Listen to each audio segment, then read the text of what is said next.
Today we're embarking on a crucial exploration.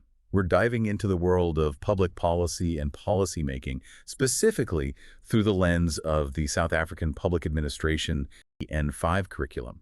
So whether you're, prepping for an assignment, maybe just catching up on a vital field, or perhaps you're just really curious about how critical decisions are actually made in our country, our mission today is to cut through some of that complexity. We want to give you a clear, structured understanding of this really dynamic process. Indeed. And understanding how public policy works isn't just for students or academics. It's truly essential for every citizen. It's about how governments determine the services communities need, the kind of development that's required, and ultimately how those decisions profoundly affect everyone's daily life. Okay, so let's dive right in then. What's the fundamental distinction? When we talk about policy itself and the policymaking process, they sound similar, but our sources highlight a key difference, don't they? That's a great place to start. Yeah. At its essence, policy is, you could say, a definitive set of principles or rules. Think of it as a declaration of intent, a government basically saying, this is what we intend to do or have done. Okay, I have a statement of intent. Right. Policy making, on the other hand, that's the entire journey. It's the process of creating those policies. It involves a whole cycle, identifying problems, developing potential solutions, and then the really critical steps of implementing those solutions and evaluating their impact, seeing if they actually achieved the desired outcomes. Ah, okay.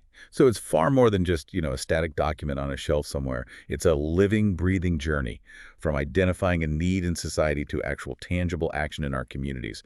Given that, why is public policy so critical, particularly in the South African context? Well, public policies are absolutely necessary. They determine which services communities need, what kinds of development are required.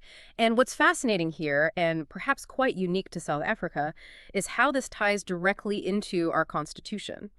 The Constitution actually mandates that government authorities and officials ensure all citizens, especially the poor and vulnerable, have equal access to basic services. It's a very powerful directive. And crucially, our sources point out something fundamental about public policy here. The Constitution itself is often seen as the most important policy statement. Many citizens played a significant role in its making, which makes it the foundational policy for how communities live together and how administrative functions are meant to provide for everyone equally. And this leads us nicely into considering how we actually move from identifying these sometimes vast societal needs to actually putting policies into concrete action. It requires a meticulous blueprint. A blueprint indeed. Yeah. Before any policy really takes shape, there's a lot of groundwork.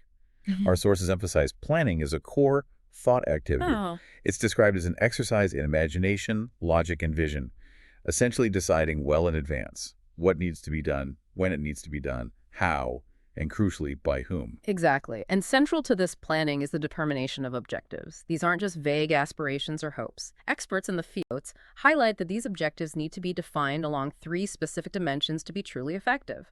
First, there's a hierarchical order. This refers to the system of authority and responsibility. Who's in charge of what? We see this clearly in South Africa's government structure. Yeah.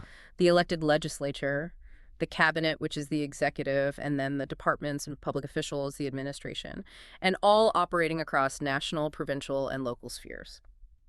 Within this structure, policies themselves also have distinct levels. Political policy, policy implementation, administrative executive implementation, and operational policy. Quite layered. So a clear chain of command and responsibility, kind of flowing from the top down. Yeah. What are the other 2 dimensions? The second is a geographical dimension. This makes sense, right? Objectives must be tailored to the specific needs of an area. Sure. What works in, say, a sprawling urban center like Johannesburg might not be right for a small rural village in Limpopo. The needs of the Western Cape will naturally differ from those in KwaZulu-Natal, for example. Makes perfect sense. And third, there's a time dimension. Problems and social conditions are, they're dynamic, they change. Policies can have long-term visions, but they must also be flexible enough to adapt to new realities as they emerge. Right, things don't stand still. So planning sets the stage. Objectives define the target. Now let's clarify something that I think often confuses people. What's the difference between policymaking and just general decision-making? Are they the same thing? No, not at all, actually. Policymaking is a really comprehensive undertaking. It involves 6 generic administrative processes.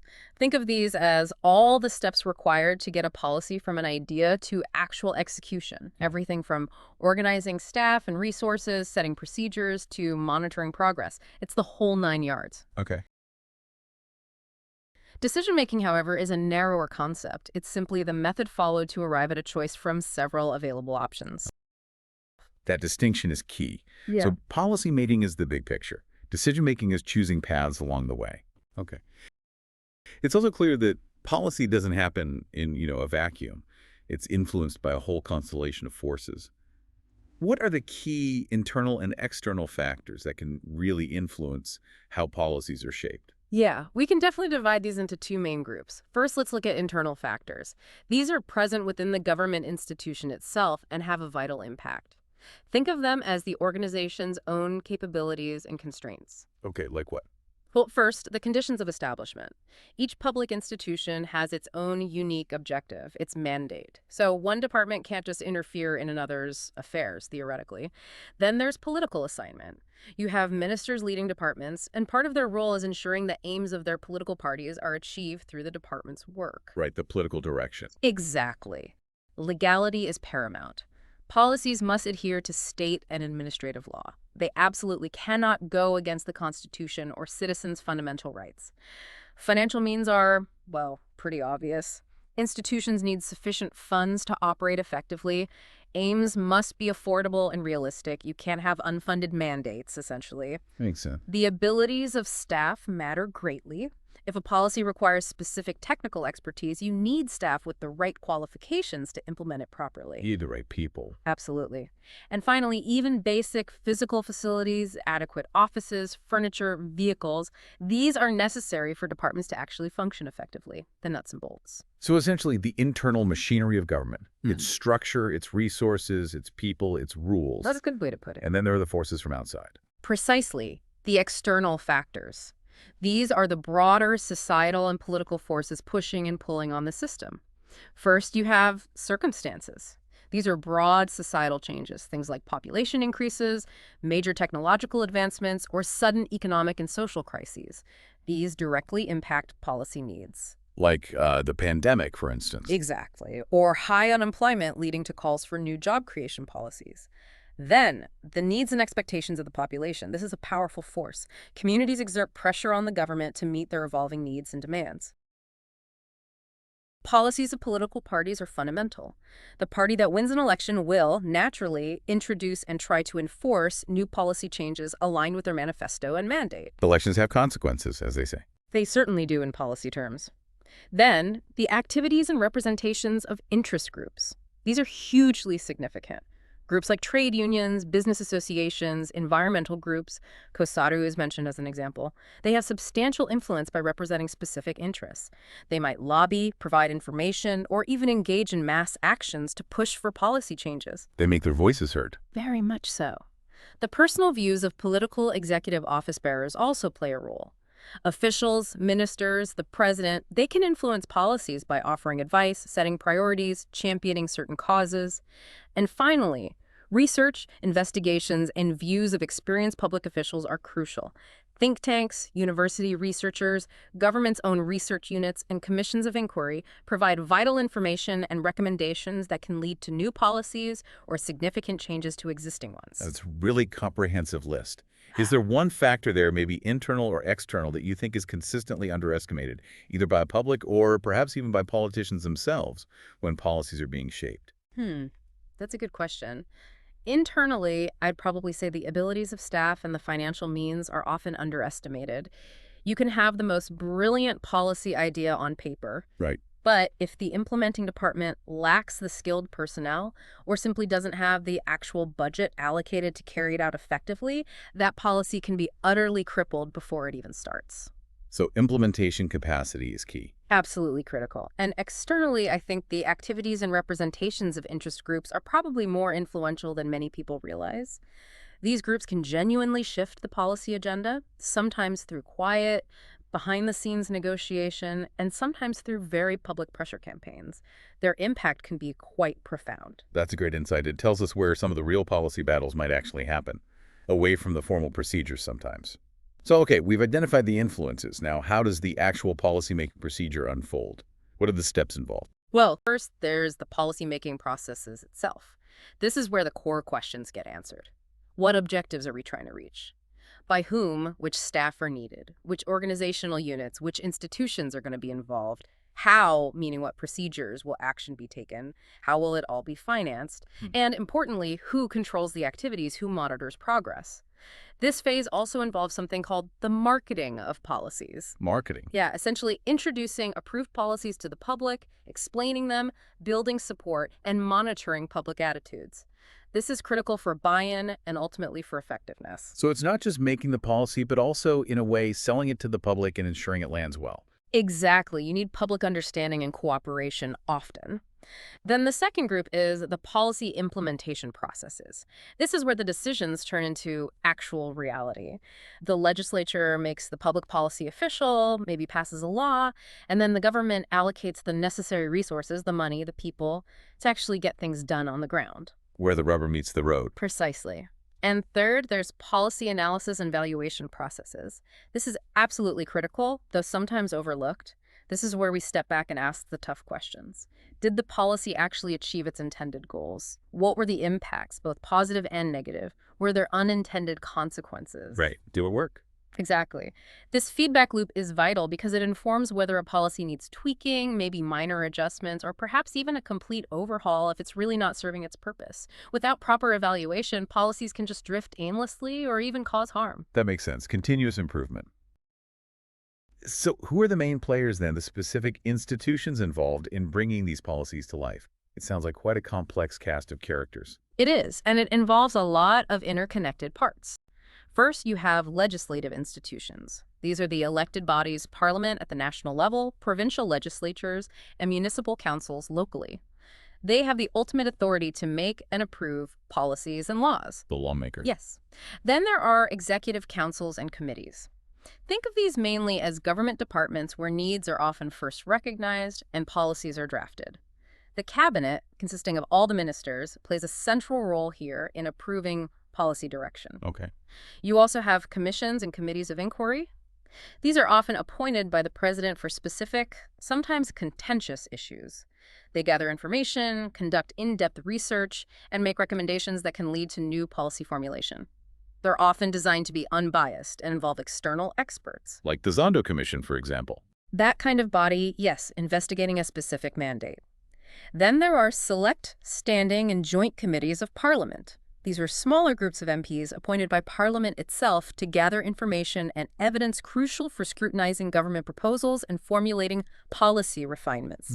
Cabinet committees are smaller groups composed of ministers and sometimes deputy ministers.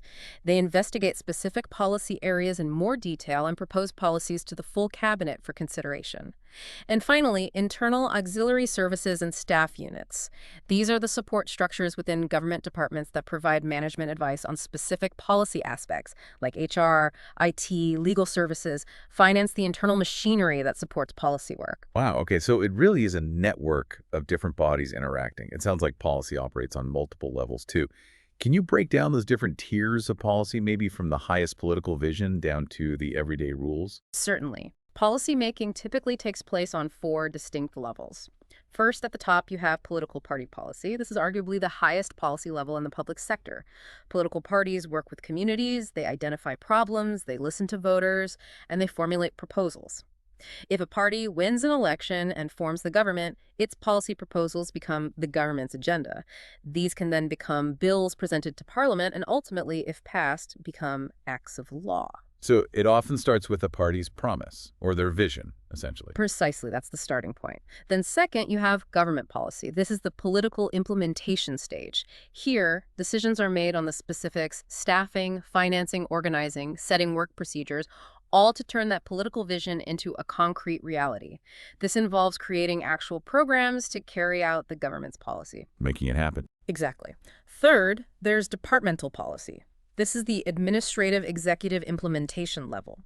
It's mainly concerned with the practical steps within a specific government department that give effect to the broader government policy. Ministers and the senior officials of each department are responsible here for making it happen on the ground within their area. Getting into the operational details. Right. And fourth, administrative policy. This level deals with the determination of all the generic management functions within departments. Things like staff policy, recruitment, promotions, salaries, financial policy adhering to rules like the Public Finance Management Act, organizational policy, procedural policy, and control policy, like internal auditing and supervision. The day-to-day rules that keep the department running. So it cascades down from the grand vision of a political party right down to the nitty-gritty administrative rules that ensure things run smoothly and accountably. That's a good way to visualize it, yes. Now, what defines a public policy itself? What are its essential characteristics that set it apart from, say, a private company's policy? First, it must be authoritative. Meaning it's determined by an authorized governing institution like Parliament or a government department with the legal power to do so. And crucially, all interested parties must be officially informed, usually in writing. It carries the weight of the state. Second, it must be enforceable. The policy declared must actually be able to be put into practice. There have to be mechanisms to ensure compliance or implementation. Can't just be words on paper. Exactly. Third, it needs to be flexible and adaptable. It must allow for changes when circumstances vary. As we said, the world doesn't stand still, so rigid policies can quickly become outdated or ineffective. Fourth, policies must be feasible. They have to be practical. They need to consider all the relevant environmental factors in different communities. Like the example you gave earlier. Yes, like the high-speed internet example. A policy has to be realistically achievable given the resources, technology, and context. Good intentions aren't enough if it's simply not feasible. Fifth, they must be clear. Policy should be easily readable, understandable, and interpretable by all interested parties, the public, officials, everyone. Ambiguity leads to confusion and problems with implementation. Makes sense. And finally, sixth, policies must be public. They need to be accessible to all people. Citizens should be able to read them, understand them, and ideally have avenues to comment on them. Transparency is key. Authoritative, enforceable, flexible, feasible, clear, and public. Got it. We've touched on institutions, but who are the actual role players, the individuals and groups who actively shape public policy making day to day? It is a broad cast of characters, and it really does highlight the ideally democratic nature of the process. First and foremost, the population and individuals. Citizens appeal to public institutions and officials to meet their needs. Individuals also participate by voting, expressing support or rejection of policies through various means, like contacting their representatives or participating in community forums. Then there are interest or pressure groups. These are organized groups formed to represent the common interests of their members. Think business chambers, labor unions, environmental NGOs, community associations. They provide valuable, often specialized knowledge and insight on specific policy issues. They influence policymaking by communicating with government officials, participating in public meetings and consultations, and tracking legislative processes to hold the government accountable. Who else is involved? Then we have the political executive office bearers. This includes the president, ministers at the national level, premiers provincially, mayors locally, and their respective committees like the cabinet. They often have the final say in legislative and budget proposals. They consider the views of political parties and interest groups, and they can initiate investigations into policy matters they deem important. They set the agenda. The key decision makers. Largely, yes. We also mentioned commissions of inquiry before. Appointed by the president and cabinet, often seen as unbiased bodies of experts investigating specific matters and making recommendations.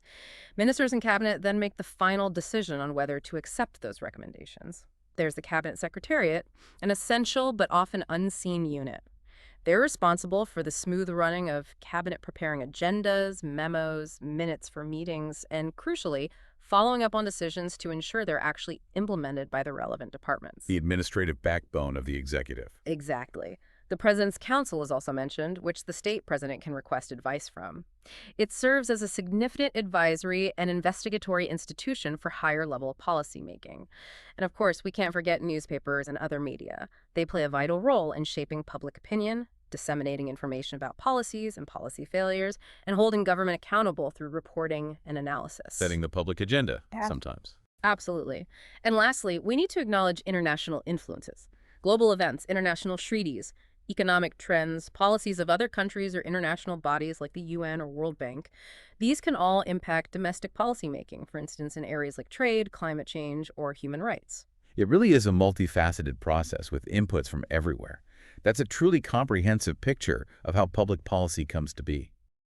So, thinking about our listeners, particularly those studying this material, perhaps for the N5 Public Administration course, what does this all mean when facing an assignment or an exam? Right, based on the curriculum focus, here are some key questions that you might realistically expect to encounter in an assignment or exam situation related to policy and policymaking in South Africa. First, be ready to define the terms policy and policymaking and clearly distinguish them from one another. That's fundamental. Explain the objectives and the very nature of public policy specifically within the South African context, probably linking it back to the Constitution. You might be asked to describe the internal factors present in a government institution that could vitally influence how policies are made. Remember legality, finance, staff abilities, etc. Similarly, expect to explain maybe 6 external factors that influence policymaking, things like public needs, interest groups, political parties.